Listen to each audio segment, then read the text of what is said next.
ketika ilmu tersebut sudah mengetes kita dan kita gagal dalam pengetesan itu ya, maka kita akan selalu malas sampai kapanpun, bahkan kita akan melupakan ilmu tersebut. Begitu.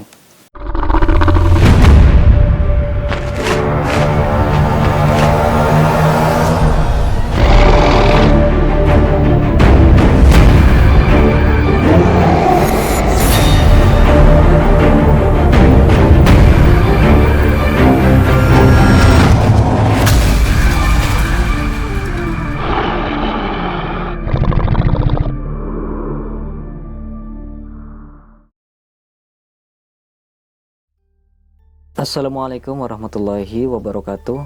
Ketemu lagi dengan saya Ki Bagus Purwas. Salam spiritual. Apa kabar sedulur semua? Semoga semuanya selalu dalam keadaan sehat walafiat dan selalu diberikan rezeki yang banyak oleh Allah Subhanahu wa taala. Amin ya Allah ya rabbal alamin. Jadi pada video kali ini saya kembali lagi hadir untuk menemani sedulur semua. Kita akan kembali lagi membahas tentang dunia spiritual, dunia supranatural, dan juga dunia ilmu kegoiban. Nah, jadi pada video kali ini saya akan membahas tentang 3 fase seseorang yang mengamalkan ilmu hikmah. Ilmu apapun ya, mau ilmu hikmah, mau ilmu kejawen, mau ilmu buhun, mau ilmu apapun lah, bebas. Jadi ketika kita mengamalkan ilmu hikmah, itu kita akan mengalami 3 fase atau 3 proses atau 3 tahapan, tingkatan demi tingkatan gitu ya, ketika mengamalkan keilmuan. Kok ada fase-fasenya gimana sih? Iya, setiap ilmu hikmah itu pasti ada fase-fasenya. Mau ilmu yang dari manapun, dari padepokan manapun, dari sumber manapun ya, ini rata-rata pasti ada selalu. Mungkin sedulur pernah merasa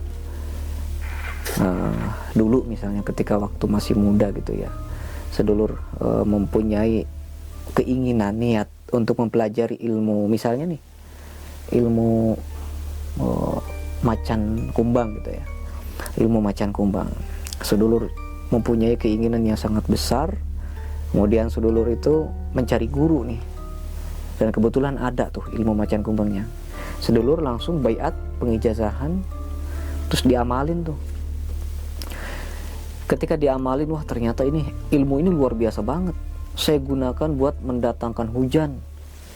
Beberapa menit kemudian hujan datang. Saya gunakan untuk menghancurkan santet. Cuma beberapa detik itu santet langsung hancur gitu kan. Terus saya gunakan buat narik pusaka keluar gitu kan pusakanya. Padahal itu baru seminggu ngamalin gitu kan, baru seminggu atau baru sebulan, tapi Masya Allah ini tajrib sekali ilmu ini, sangat luar biasa. Bahkan ketika dia ngamalin itu dia puasakan, dia wirid setiap malam, dia praktekkan setiap hari, bahkan setiap ada orang yang minta tolong dia praktekkan setiap hari beberapa kali gitu. Saking dia cintanya, saking dia sukanya dengan ilmu tersebut. Ini namanya juga baru baru pendekatan, baru PDKT gitu kan. Wah ini ilmu luar biasa banget gitu kan. Nah tapi setelah misalnya dia udah setahun, udah 2 tahun, udah 3 tahun ngamalin, mungkin di situ dia udah bosan atau gimana ya, tiba-tiba yang tadinya dia itu sangat bersemangat sekali mengamalkan ilmu tersebut, dia datangkan hujan, hujannya langsung ada. Beberapa menit kemudian dia datangkan pusaka-pusaka langsung datang. Tapi setelah beberapa tahun dia amalkan, tiba-tiba nggak pernah dipuasakan lagi, nggak pernah diwirid lagi, nggak pernah dipraktekkan lagi. Bahkan bacaannya pun, doa atau mantranya pun udah hampir lupa gitu ya. Misalnya masih ingat yang kata-kata pertama, terus di kata-kata keduanya udah hampir lupa gitu kan. Mungkin karena faktor karena dia bosan atau apa gitu. Ini sebenarnya, jadi sedulur, orang itu sebenarnya sedang memasuki tahapan kedua gitu kan. Ketika seseorang mengalami tahapan pertama, dia itu akan merasakan fenomena yang sangat luar biasa. Ilmu tersebut akan sangat tajrib, akan sangat ampuh, akan sangat besar khasiatnya gitu kan. Ketika dia awal-awal memiliki ilmu tersebut, itu tahapan satu. Tapi ketika dia sudah mencapai tahapan kedua, semuanya ada 3 tahap ya. Ketika sudah mau masuki tahapan kedua, entah kenapa dirinya itu malas untuk mengamalkan ilmunya lagi. Udah saya juga punya nih ilmu macan kumbang, udah 2 tahun nggak saya amalin lagi. Sebenarnya dia itu sedang mengalami tahapan kedua, sedulur. Kenapa kok dia jadi malas mengamalkan ilmu tersebut? Bisa jadi akibat dari perbuatan di tahapan pertama. Karena kan tahapan pertama itu kan ilmunya itu akan sangat tajrid. Bisa jadi dia itu mengamalkan ilmu tersebut, rezekinya berlimpah ruah, usahanya banyak, jobnya banyak, sehingga apa? Dia tidak ada waktu untuk melakukan tirakat, wirid-wirid, dan mengamalkan ilmu tersebut. Gitu kan. Bisa jadi dia ketika mengamalkan ilmu tersebut, dia minta usahanya lancar, sehingga usahanya ada di mana-mana, sehingga dia nggak ada waktu untuk ritual-ritual, untuk pembacaan wirid, untuk mengetes seperti yang tadi saya sebutkan, mendatangkan hujan, mendatangkan musibah, nggak ada waktu sama sekali. Pada akhirnya dia nggak mengamalkan amalan tersebut. Nah, dia itu sebenarnya sedang memasuki tahapan kedua. Atau bisa jadi sebaliknya, ketika seseorang itu misalnya pada tahapan kedua ini bukan hanya sibuk ya, tapi misalnya diberi rasa malas yang sangat luar biasa. Ketika dia mau wirid, rasanya itu malas, rasanya nggak mood gitu kan, rasanya banyak halangan dan masih banyak lagi. Itu tahapan kedua gitu kan. Di tahapan kedua ini, ketika seseorang sudah malas, sudah banyak tanggungan, sudah banyak beban, sudah banyak kegiatan, sehingga dia tidak ada waktu untuk wirid-wirid lagi, ilmunya itu tidak akan tajrib lagi gitu kan. Ilmunya itu biasanya ketajribannya itu akan menurun gitu. Seperti manfaatnya sebagian manfaatnya itu akan tersegel gitu kan. Karena apa? Ilmu itu ketika di tahapan kedua, ilmu itu khodam ilmu itu akan menagih kepada kita di fase-fase kedua ini.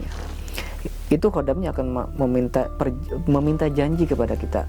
Mana nih janji yang waktu dulu di tahapan pertama katanya mau ngamalin, katanya mau istiqomah, katanya mau rutin gitu kan. Kok mana? Kok sudah sampai fase ini kok nggak ada gitu kan.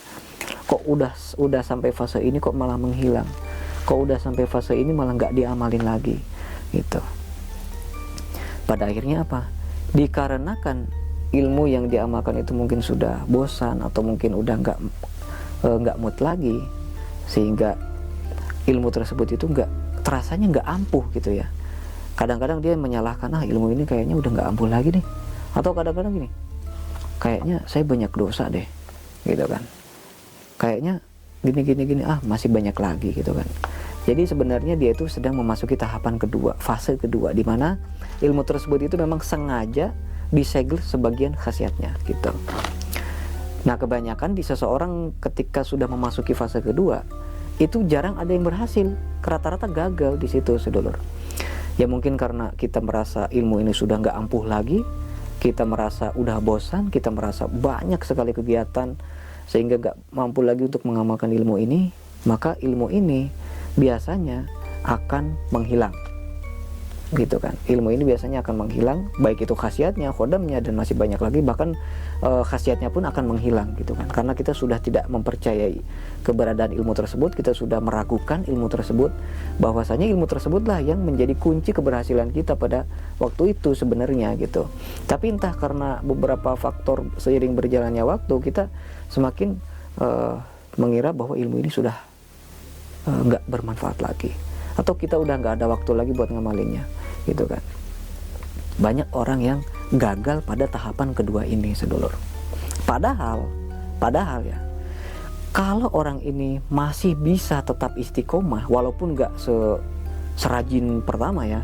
Kalau pertama dia puasa gitu kan, dia tambah lagi dengan wiridan, dia tambah lagi ribuan kali setiap hari gitu kan. Padahal gurunya cuma nyuruh sehari baca aja 100 kali. Ya mungkin karena dia terlalu senang sehingga wiridnya pun jadi 1000 kali gitu kan. Saking dia senangnya, bahkan ditambah lagi dengan puasa. Tapi di tahap kedua ini boro-boro mau sehari 100 kali, bahkan sekali pun nggak pernah. Saking dia sibuknya, mungkin karena saking dia malasnya gitu. Nah, seandainya seseorang sudah memasuki tahap kedua ini, dia masih berusaha keras untuk selalu istiqomah, ya minimal yang disuruh sama gurunya lah gitu ya, misalnya 100 kali, ya nggak apa-apa, minimal segitu. Misalnya kita rutin gitu, sebagaimana kita sibuknya atau seberapa kita malasnya, kita lawan, kita masih berjuang keras untuk selalu istiqomah. Maka pada tahapan terakhir atau tahapan ketiga atau fase ketiga tersebut, ilmu ini akan bangkit lagi sedulur. Ilmu ini akan mengeluarkan lagi semua keampuhannya. Ilmu ini akan mengeluarkan lagi semua kedahsyatannya, khodamnya, khasiatnya, kekuatannya akan muncul lagi, bahkan melebihi dari fase yang pertama itu. Karena ketika fase pertama itu mungkin seseorang masih labil, seseorang masih terbawa oleh suasana karena tergiur oleh khasiat-khasiat ilmunya.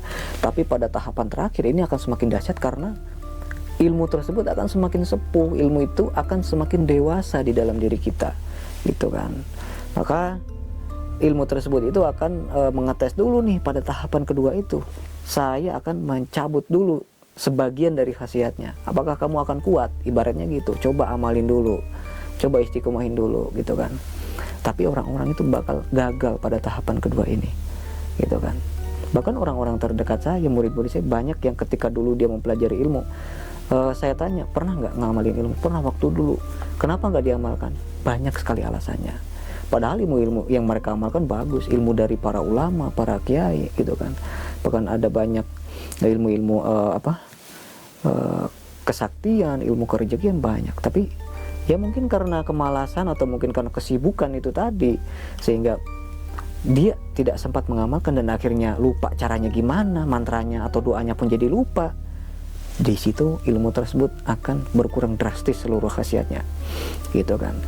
Dan ketika dia sudah seperti itu ya, sampai kapanpun gak akan memasuki tahapan yang ketiga itu, gitu kan. Karena ketika ilmu tersebut sudah mengetes kita dan kita gagal dalam pengetesan itu ya, maka kita akan selalu malas sampai kapanpun. Bahkan kita akan melupakan ilmu tersebut, begitu. Makanya pesan dari saya ketika kita mau mengamalkan ilmu itu, jangan pernah kita mengejar khasiatnya. Ketika kita sudah mengamalkan ilmu, kita jangan mengharapkan manfaat, mengharapkan kelebihan-kelebihan dari ilmu tersebut. Kalaupun ya kita mengharapkan, sebenarnya itu wajar, tapi jangan terlalu berlebihan sehingga menimbulkan menimbulkan terlalu berangan-angan, menimbulkan terlalu terlalu berlebihan dalam berharap, gitu kan. Nah, makanya dalam proses ini, kita pada tahapan awal ini sebaiknya kita lebih banyak tahapan tahapan kedua atau fase kedua ini sebaiknya kita perlahan-lahan, gitu kan. Meskipun kita tidak serajin di fase pertama, kita minimal cari waktu peluang untuk mengamalkan amalan tersebut, gitu. Ya minimal ya semampu kita lah, gitu kan.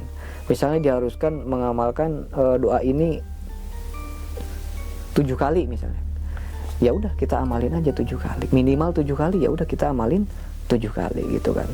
Meskipun nggak ratusan atau ribuan kali, ya yang penting kita sudah mencukupi apa yang sudah ditetapkan oleh amalan tersebut. Harusnya segitu ya, kita baca segitu. Insyaallah ketika kita sudah menghadapi tahapan yang terakhir, itu akan memuncak kembali ilmu tersebut. Ilmu tersebut akan semakin menguat dan akan muncul seluruh manfaat dan seluruh kedahsyatannya. Nah, jadi itu ya pada pembahasan topik pada video kali ini. Semoga bisa membawa manfaat ya untuk semuanya, terutama sedulur yang tentu saja yang para pecinta ilmu hikmah, ilmu gaib atau ilmu apapun.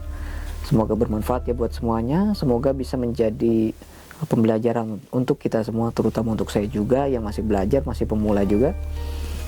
Semoga bermanfaat. Saya Ki Bagus Purwas. Assalamualaikum warahmatullahi wabarakatuh.